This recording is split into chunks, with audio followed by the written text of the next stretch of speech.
Donc, je suis chargée de définir ce qu'est l'enseignement explicite et donc, du coup, de définir ce que ça n'est pas. Et je prendrai des exemples donc, à partir de ce que je connais le mieux, c'est-à-dire les dispositifs d'enseignement, de la compréhension, à l'oral ou à l'écrit. Donc, qu'est-ce que l'enseignement explicite ? Bon, vous savez tous, c'est une expression qui est devenue omniprésente dans le champ de l'éducation. Tout le monde parle aujourd'hui d'enseignement explicite. Alors, il y a des appellations différentes en fonction du temps et de la sensibilité de chacun. On parle d'enseignement direct et explicite, d'enseignement explicite.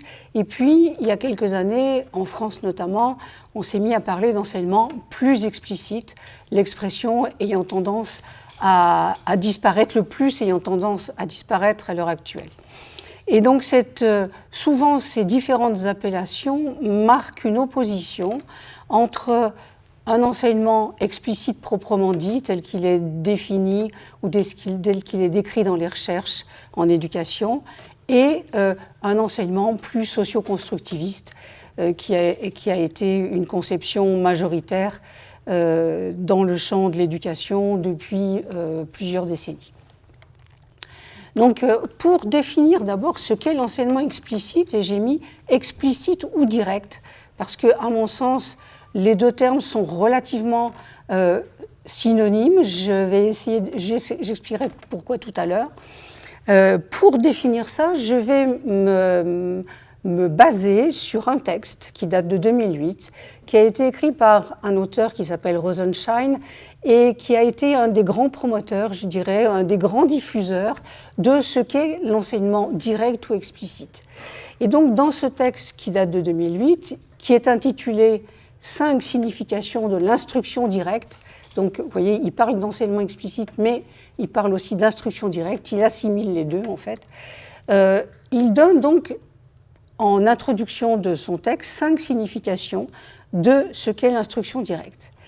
Il nous dit qu'il y a 2 significations de ce type d'enseignement qui sont des significations ou des définitions donc générales ou floues, avec certaines des connotations négatives, donc des définitions, nous dit-il, qui relèvent de l'appréciation et ou de la conviction. Ces 2 définitions ou significations sont les suivantes. Tout enseignement dirigé par l'enseignant, quel que soit, et donc sans considération de sa qualité. Chaque fois qu'un enseignement dirige sa classe, quelle que soit la qualité de son enseignement. Deuxième signification, donc un peu floue, générale, quand on assimile finalement l'enseignement direct ou l'enseignement dirigé par l'enseignant à un enseignement frontal qui là, lui, est pour le coup connoté négativement. On considère l'enseignement, on a souvent entendu l'enseignement direct ou l'enseignement explicite, c'est un enseignement frontal, c'est-à-dire l'enseignement délivre un savoir que les élèves reçoivent de manière passive. À côté de ces 2 significations, Rosenshine en repère 3 qui sont convergentes, qui permettent de définir quelles sont les pratiques finalement ou les gestes pédagogiques de l'enseignement explicite et qui sont issues des recherches sur l'efficacité de l'enseignement, autrement dit des recherches qui ont cherché à établir des données probantes, evidence-based, comme on dit, relatives aux pratiques pédagogiques. Ces 3 significations donc, proviennent de champs de recherche un petit peu divers, mais qui se rejoignent vers, finalement, une description relativement homogène de ce qu'est l'enseignement explicite. Les premiers champs de recherche sont les recherches qui ont eu lieu dans les années 70-80 sur les éphémètres, donc des recherches qui ont cherché à observer les procédures d'enseignement qui étaient utilisées par les enseignants qui font le plus progresser leurs élèves entre le début et la fin de l'année. Donc, ce sont les pratiques pédagogiques que ces enseignants privilégient, puisque en fait, dans une classe, on fait de tout un peu, mais il y a des styles pédagogiques. Et donc, les procédures d'enseignement utilisées par ces maîtres efficaces ont été décrites comme des procédures d'enseignement direct. D'autres recherches qui ont été des recherches plus expérimentales, qui ont cherché à établir comment on pouvait enseigner des stratégies cognitives plus générales, donc des procédures d'enseignement qu'on peut mettre en place pour enseigner des stratégies cognitives aux élèves. Et donc, si on prend par exemple le domaine de la compréhension en lecture, qui est un champ de recherche qui a beaucoup été développé dans les années 90 par Rosenshine, dans ce champ-là, les recherches sur l'enseignement explicite de stratégies de compréhension rentrent dans ce cadre et les stratégies qui ont les principes pédagogiques qui ont été mis en place dans ce type de recherche, eh bien, se sont inspirés en fait des descriptions de l'enseignement direct issues des précédentes recherches. Donc, par exemple, dans ce type de procédure, on trouve l'enseignement réciproque qui a été un mode d'enseignement utilisé pour enseigner des stratégies cognitives explicites. Et puis enfin, des dispositifs pédagogiques, des cadres de recherche utilisés dans des programmes très structurés qui ont été mis en place, par exemple, aux États-Unis dans les années 80-90, et par exemple le programme qui est très connu qui s'appelle D-STAR et qui était destiné à enseigner de manière directe, donc enseignement, une instruction directe, de l'arithmétique, des premiers pas de l'arithmétique et de la lecture. Donc voilà un petit peu comment on peut envisager les différentes définitions et à quoi elles renvoient.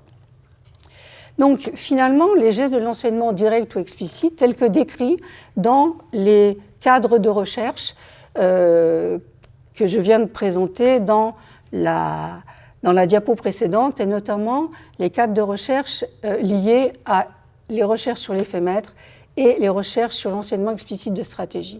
En fait, ces deux cadres de recherche utilisent les mêmes principes pédagogiques en termes de pratique pédagogique, parce que les domaines sur l'enseignement explicite de stratégie cognitive se sont inspirés, comme je l'ai dit, des descriptions fournies par les recherches sur les effets maîtres. Une grande différence entre les deux cadres de recherche, c'est que les premiers ont procédé donc par observation de classe, donc par observation de ce que les maîtres font dans leur classe, et que les deuxièmes cadres de recherche a surtout procédé par expérimentation, en mettant en place des dispositifs pédagogiques s'inspirant de l'enseignement direct et en expérimentant, donc en regardant quel était l'effet sur les performances des élèves de ces dispositifs que l'on compare en fait à minima avec un groupe témoin. Et donc une grande différence aussi, c'est que les premiers travaux se sont surtout attachés à décrire ces gestes dans des domaines d'enseignement relativement bien définis, comme l'arithmétique, l'apprentissage de la lecture dans sa dimension décodage, alors que les deuxièmes groupes de travaux se sont intéressés plus fortement aux domaines d'enseignement plus flous, tels que la compréhension ou la production écrite. Donc ces domaines, finalement, permettent de décrire des gestes pédagogiques qui sont les gestes de l'enseignement explicite. Donc un enseignant qui utilise l'enseignement direct ou explicite, c'est un enseignement qui d'abord réduit la difficulté de la tâche pendant la pratique initiale, donc pendant que l'on met en place une notion nouvelle. Pour ça, donc, deux choses. Il donne l'objectif de la leçon chaque fois qu'il commence une leçon. Un objectif bref et centré sur le contenu de la leçon et non pas sur l'organisation pédagogique qu'il va mettre en place. Il segmente aussi la tâche, quand elle est complexe, en sous-composants. Autrement dit, il part du simple pour aller au complexe, il analyse l'activité complexe et il propose de la travailler dans ses sous-composantes. Si on prend l'exemple de la lecture, par exemple, eh bien, pour apprendre à lire, eh bien, il faut apprendre les correspondances graphèmes-phonèmes, il faut apprendre à les assembler, et il faut apprendre ensuite à lire les syllabes, à faire de la combinatoire, à lire les syllabes, etc. etc. C'est l'enseignement qui pratique l'enseignement direct, ensuite étaye et guide l'élève dans sa pratique. Donc ce qu'on appelle la pratique guidée. Au départ, on va guider la pratique de l'élève. Il étaye la tâche parce qu'il donne un modèle. Il se donne un modèle de la manière dont on utilise une notion nouvelle, une stratégie, une procédure. C'est le fameux modelage, hein, qui en fait le modelage, c'est rien d'autre qu'une démonstration, c'est se donner en modèle. C'est une traduction directe hein, et du mot modeling en anglais, en fait, qui veut dire démontrer. Hein, ça n'a rien à voir avec l'idée de modeler dans de la pâte à modeler, c'est juste une démonstration de ce que l'on attend des élèves. Ensuite, c'est un enseignant qui verbalise les sélections des stratégies, quand il y a plusieurs stratégies qui peuvent être mises en jeu, qui anticipe les erreurs des élèves, qui s'assure de leur compréhension, qui cherche à obtenir les réponses de tout le monde, et pas seulement de ceux qui ont tendance à lever le doigt très vite, et qui combine progressivement les composants de l'activité complexe dans la tâche complexe. Hein, donc on apprend les composants et puis on les intègre progressivement. C'est un enseignement qui fournit de nombreux feedbacks de soutien, avec des corrections systématiques, des checklists, en montrant des modèles de résolution, et surtout en ayant des stratégies de correction d'erreurs qui sont adaptées à la tâche. Ensuite, dans l'enseignement explicite, on donne l'occasion d'une pratique intensive et indépendante, cette pratique intensive étant la garante de l'intégration finalement de la notion nouvelle par les élèves. Donc un entraînement et des entraînements qui sont fréquents et des occasions de réinvestissement fréquentes aussi, puisqu'en fait le réinvestissement, c'est là aussi une condition de l'intégration. C'est-à-dire, après la pratique initiale, il faut repratiquer pour intégrer les connaissances. Donc pour résumer, l'enseignement explicite ou direct, c'est un enseignement systématique qui est guidé, donc qui va du guidage très fort de l'enseignant vers l'autonomie de l'élève. C'est donc un enseignement qui est très actif, qui a des objectifs précis, donc qui sait exactement ce qu'il veut faire apprendre à ses élèves et qui supervise le processus d'apprentissage. On pourrait on pourrait dire que c'est une forme de chef d'orchestre, en fait. Il supervise et il accompagne au pas à pas. C'est un enseignement dans lequel on va du simple au complexe, donc il y a un souci de réduire la complexité pour que les élèves, finalement, avec leurs capacités, qui sont au départ, quand ils ne connaissent pas une notion qui peut être relativement limitée, eh bien qu'ils puissent intégrer, qu'ils puissent embrasser, si vous voulez, la nouvelle notion qu'on veut leur apprendre. Et donc il y a une intégration progressive, comme je l'ai dit, des habiletés qui composent une tâche complexe. C'est un enseignement aussi qui est très structuré, comme j'ai essayé de le montrer rapidement, et qui fait une part belle au soutien de l'élève avec les dimensions de démonstration, de feedback, etc. Et qui fait une part aussi importante à la pratique indépendante et intensive, donc à ce qu'on appelle l'entraînement. Donc ces gestes-là, finalement, c'est la description de ces pratiques pédagogiques et de ces gestes, c'est finalement une grille qui nous permet, ça nous donne une grille qui peut nous permettre d'élaborer des outils pédagogiques et puis d'analyser aussi les outils qui existent dans le monde de l'éducation. Alors d'abord, je vais vous donner un exemple de la déclinaison de l'enseignement explicite pour enseigner des stratégies de compréhension de texte à l'oral ou à l'écrit. Donc ça fait, je pense, une trentaine d'années que j'ai commencé à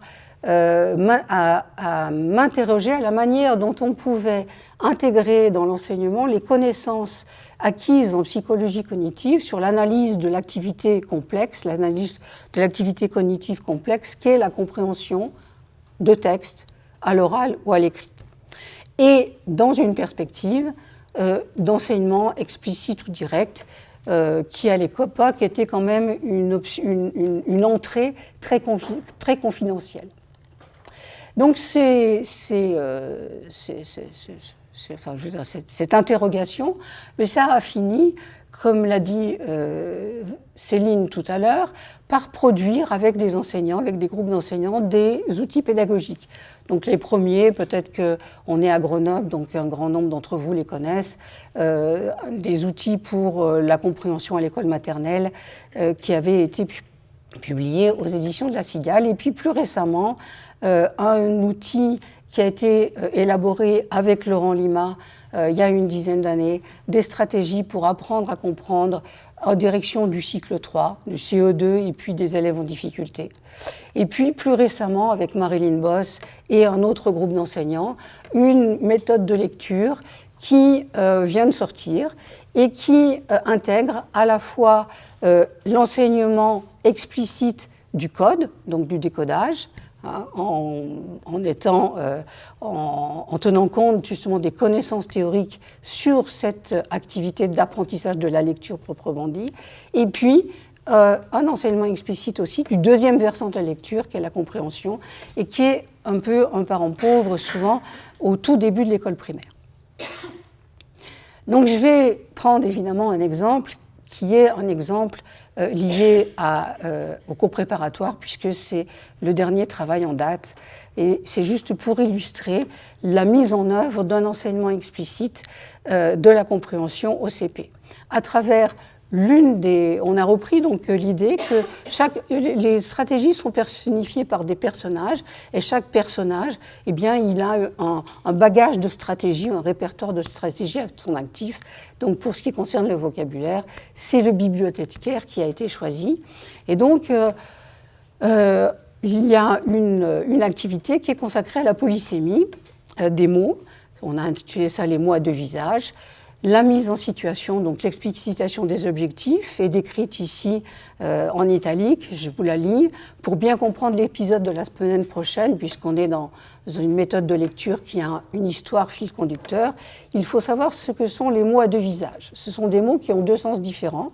Pour les ranger, c'est pas facile, parce que selon le sens, ils peuvent aller dans un tiroir ou un autre, comme le bibliothécaire peut ranger certains livres dans un bac ou dans un autre. Alors les enfants et papy créent un tiroir spécial pour eux.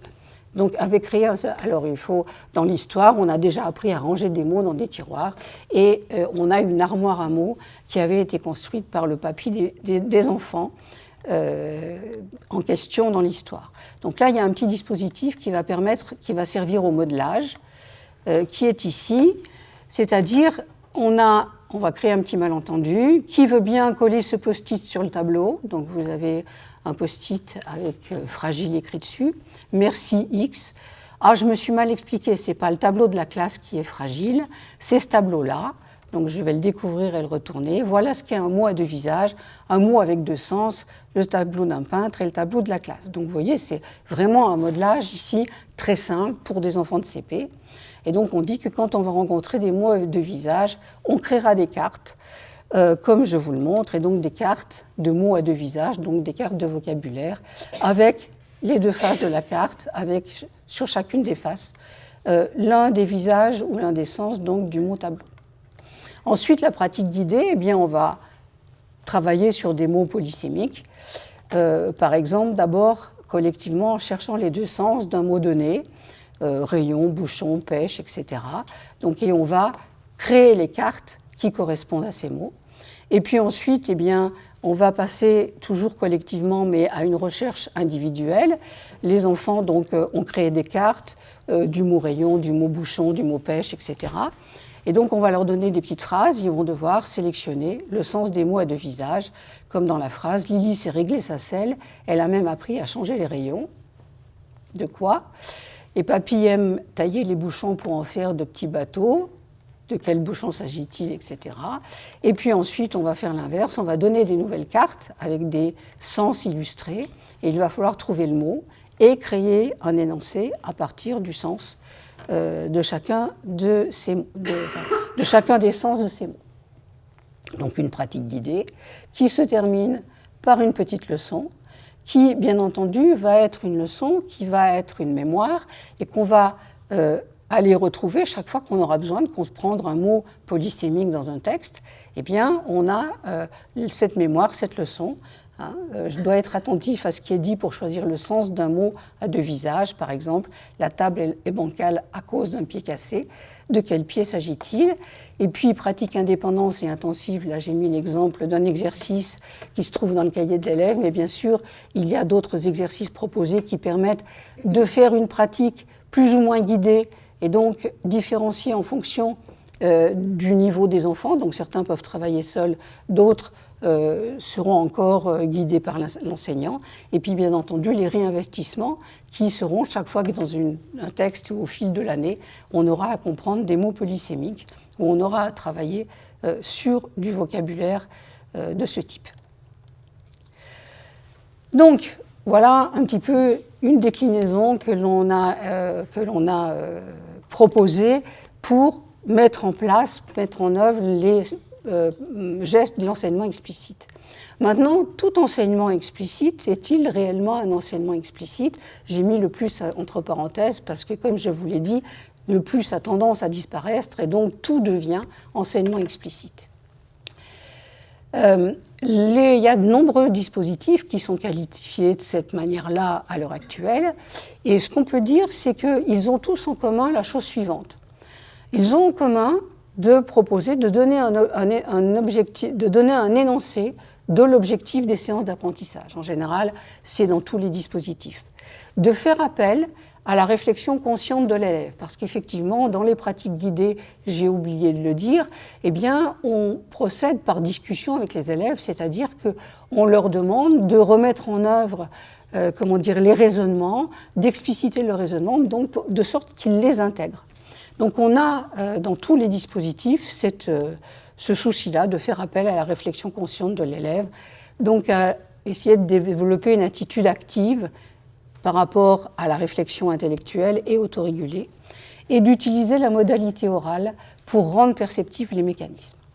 Mais au-delà de ça, vous allez voir que certains dispositifs qui sont intitulés enseignement explicite ne le sont pas vraiment. Je prends pour exemple un dispositif qui s'appelle la résolution guidée, qui est donné comme une démarche analytique et qui est donné dans le fascicule du ministère de l'Éducation nationale paru il y a un an ou deux ou trois, je ne sais plus, la compréhension au cours moyen, qui est donné comme un exemple de dispositif d'enseignement explicite.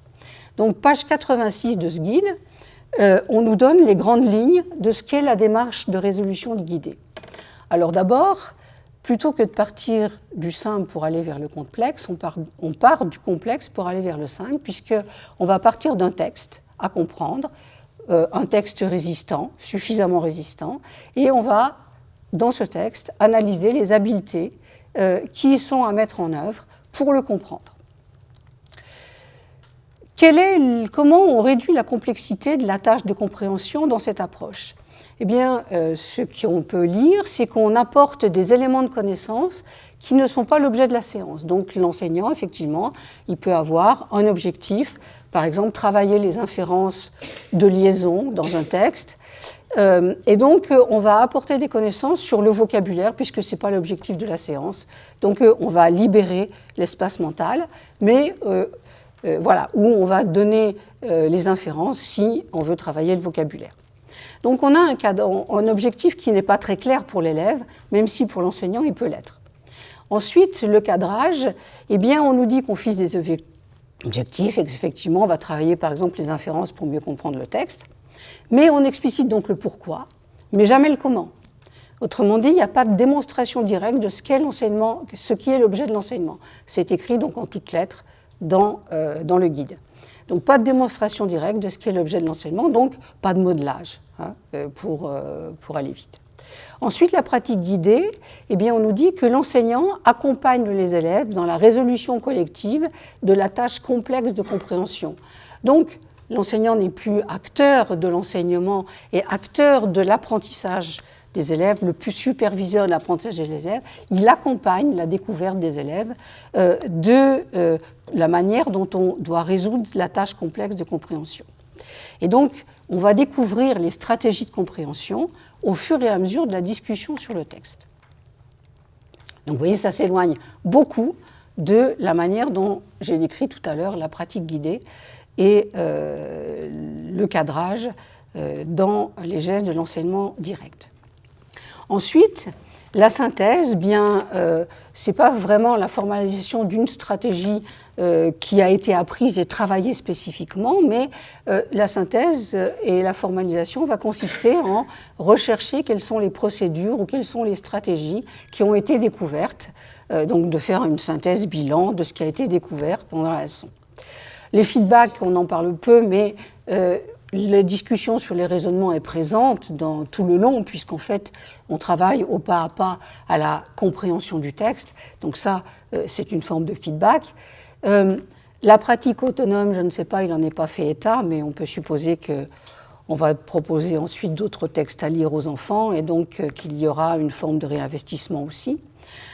En ce qui concerne l'efficacité de cette approche, on n'en sait rien. Il y a très peu d'évaluation en fait de ce type de démarche analytique. Au contraire de la démarche d'enseignement direct et donc d'enseignement explicite proprement dit, pour lesquels il y a beaucoup de résultats qui ont montré son efficacité, mais ça, c'est le professeur Bressou qui va vous en parler dans quelques minutes. Donc, je lui laisserai volontiers la parole pour ça. Et donc, en fait, l'enseignement explicite, ou plus explicitement, l'enseigner plus explicitement, c'est finalement une démarche, pour dire les choses telles qu'elles sont, une démarche socio-constructiviste rebaptisée. Ce sont des démarches qui intègrent, bien sûr, comme je viens de le dire, un objectif, un abord réflexif, une certaine ritualisation, mais ils ne répondent autrement à aucun critère ou principe de l'enseignement explicite, et en revanche, ils répondent à de nombreux critères de l'enseignement constructiviste.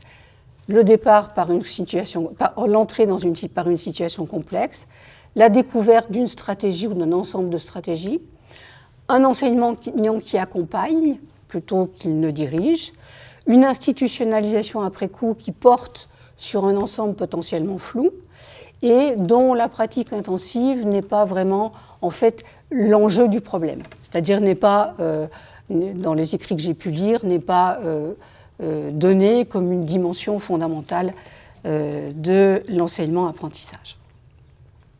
Donc pour terminer, et finalement pour un petit peu, fixer les idées aussi encore un peu plus loin, je pense que c'est utile aussi de parler de certaines idées reçues qui ont contribué à cette opposition didactique qui existe encore, je crois, dans les milieux pédagogiques, cette opposition entre enseignement socio-constructiviste et enseignement explicite ou direct.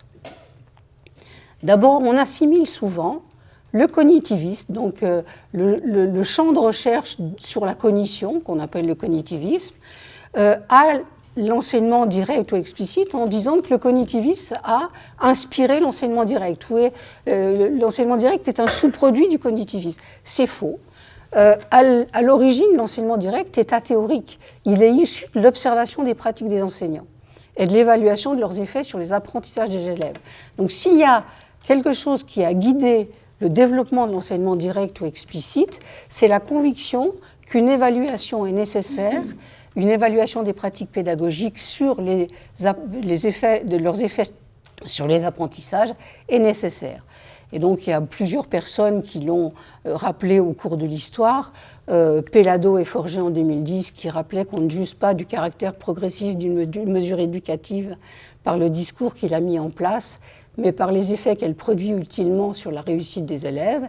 Mais il y a bien plus longtemps que ça, Piaget lui-même, il y a une cinquantaine d'années, disait en parlant des techniques éducatives qui étaient inspirées de ses recherches et donc de son cadre théorique, qui disait, à la fin des années 60, la première constatation qui s'impose, après 30 ans, et qui est surprenante, est l'ignorance dans laquelle nous sommes restés quant aux résultats des techniques éducatives, dont on ne saurait rien dire de fondé quant à leur rendement effectif, sans une étude systématique disposant de tous les moyens si riches de contrôle qu'ont élaboré la statistique moderne et les diverses recherches psychosociologiques. Donc déjà, Piaget lui-même, il y a 50 ans, mettait en garde contre la transposition directe de savoirs théoriques dans le champ de l'éducation sans chercher à évaluer les effets sur les résultats des élèves. Donc le cognitivisme n'a pas inspiré l'enseignement direct, mais ce qu'on peut dire, c'est que l'intuition des enseignants a rencontré ou rencontre à un moment donné l'évolution des connaissances sur la cognition, notamment par exemple l'évolution des connaissances sur ce qu'est la mémoire de travail, la mémoire à long terme, l'importance des connaissances dans la capacité à prendre en charge une activité complexe ou à élaborer dans une activité complexe, donc les connaissances sur ce qu'est un novice par rapport à ce qu'est un expert. Donc ça, effectivement, ce sont les travaux sur la cognition qui ont mis en évidence tout ça, et je pense ont rencontré à un moment donné l'intuition qu'avaient les enseignants efficaces quand ils mettent en œuvre l'enseignement direct. On oppose aussi, ça va être mon avant-dernière diapo, on oppose aussi très souvent le constructivisme et le cognitivisme, en disant que ce sont des cadres théoriques totalement irréconciliables et incompatibles. Or, il se trouve que cognitivisme et constructivisme sont deux projets scientifiques qui ont des parentés épistémologiques importantes. Ce sont deux projets mentalistes, c'est-à-dire deux projets qui ont conçu pour objectif de faire des hypothèses sur l'architecture cognitive, sur sa construction et son fonctionnement.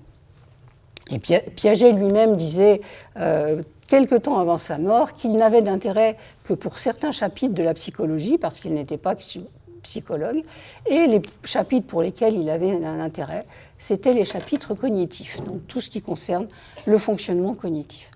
Je disais souvent à mes étudiants en boutade, il y a quelques années, que Piaget était le premier cognitiviste de l'histoire.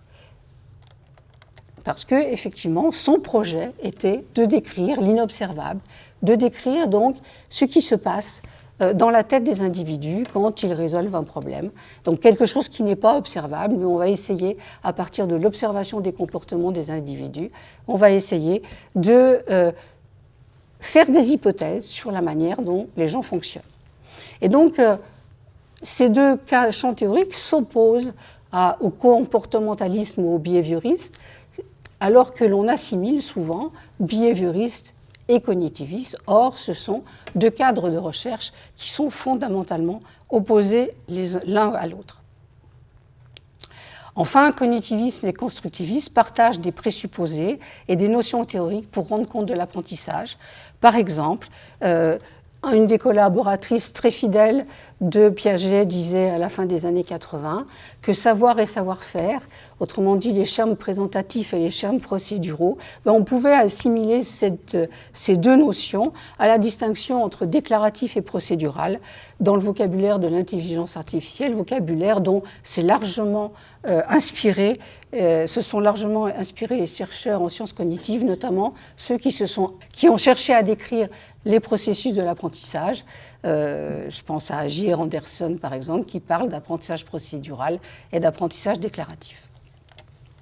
Donc d'un point de vue pratique, maintenant que j'ai dit tout ça, simplement c'est ma dernière diapo, tout ça, enfin, que ce soit l'enseignement direct ou que ce soit les principes de l'enseignement socio-constructiviste, nous donnent un ensemble de principes qui nous permettent de caractériser, qu'il est important de connaître, je pense, pour pouvoir caractériser un dispositif pédagogique et donc pour l'utiliser en connaissance de cause.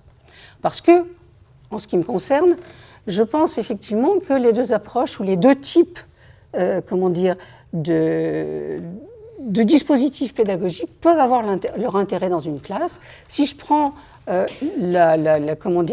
si je prends l'exemple de la compréhension des textes, puisque c'est ce que je connais le mieux, il est bien évident qu'apprendre à comprendre des textes, c'est permettre aux enfants de devenir autonomes, de lire et de comprendre des textes de plus en plus compliqués et d'apprendre à partir de ces textes.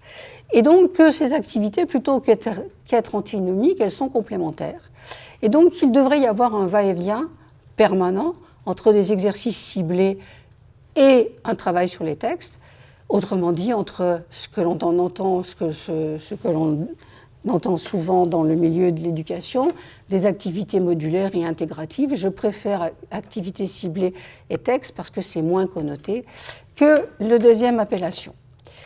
Et que, en fait, cette complémentarité, elle est sûrement à penser dans un dosage en fonction des besoins des élèves, sachant que l'on sait que les enfants les plus jeunes et les plus en difficulté ont besoin de plus de guidage, ont besoin de plus de soutien pour réaliser les apprentissages, et en tenant compte aussi du fait que le temps scolaire est limité, et du fait justement que le temps scolaire est limité, il faut parfois accepter de sortir du texte, donc de l'activité complexe, pour mieux y rentrer par la suite. Et il est probable que cette réflexion-là sur la complémentarité des approches et sur ce qu'elles peuvent apporter à l'enseignement et à l'apprentissage des élèves est probablement une voie vers une meilleure équité dans l'enseignement et dans les progrès des élèves. Voilà, j'ai terminé et donc je peux répondre à quelques questions. J'espère que je n'ai pas été trop longue. Avant de passer donc la parole à mon successeur.